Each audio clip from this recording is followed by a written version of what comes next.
వాక్యం ఏమంటుంది అక్కడ? మీరు పాపముతో పోరాడునప్పుడు రక్తము కారునంతగా దాన్ని ఎదిరించాలి.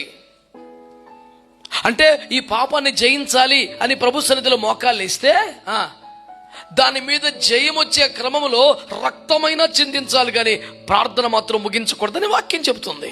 రక్తము కారునంతగా మీరు దాన్ని ఎదిరించాలి. ఆమేన్. కనుక దేవుని బిడ్డలారా, నీ జీవితంలో ఒక్క ఎక్స్పీరియన్స్ నీకుందా? ఏంటి పద్దాకి పనికి మళ్ళీ ఆలోచన వస్తున్నాయి, నాకు ఇలాంటి ఆశలు కలుగుతున్నాయి, ఏంటి ఇలాంటి మాటలు నా దగ్గరికి ఎందుకు వస్తున్నాయి, ఇలాంటి శోధనలు ఎందుకు వస్తున్నాయి అని చెప్పేసి నీకు అనిపించినప్పుడు నువ్వు గవ్వ నీ ప్రేయర్ రూమ్లోకి వెళ్ళిపోయి తలుపులు వేసుకుని, ప్రభా నాకు దీనిపై జయం కావాలి ప్రభా, ఇలాంటి ఆలోచనలు కానీ ఇలాంటి పద్ధతులు నాకు వద్దు నాయనా, ఇలాంటి పరిస్థితులు నాకు వద్దు ప్రభా అని మోకరించి దాని మీద విజయము సాధించే వరకు, ఆత్మలో దాన్ని పోరాడి గెలిచే వరకు మోకరించి ప్రార్థించిన గడిపిన అనుభవాలు నీకు ఉన్నాయా? ఉండాలి కదా. నీకు బలహీనంగా ఉంటే, నీకు కష్టాలు వస్తే ఎవరైనా ప్రార్థన చేస్తారు, కానీ ఒక రహస్యమైనటువంటి చెప్పుకోలేని బలహీనతలతో పోరాడుతున్నప్పుడు నీ తరపున ఎవరో, అందుకొరకైనా వ్యక్తిగత ప్రార్థన ఉండాలి కదా, ఏకాంత ప్రార్థన ఉండాలి కదా. నీ బలహీనతలను భర్తతో కానీ, భార్య కానీ, తల్లితో కానీ, తండ్రితో కానీ, పాస్టర్తో కానీ షేర్ చేసుకోలేని,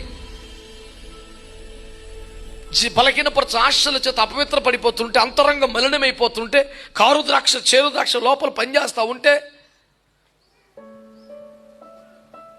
నువ్వు గదిలో ఏకాంతంగా ప్రభు పాదాల దగ్గర సమయం గడిపే అభ్యాసం లేకపోతే ఎట్లా బయటకు వస్తావు అందులోంచి? You cannot take prayer support for everything.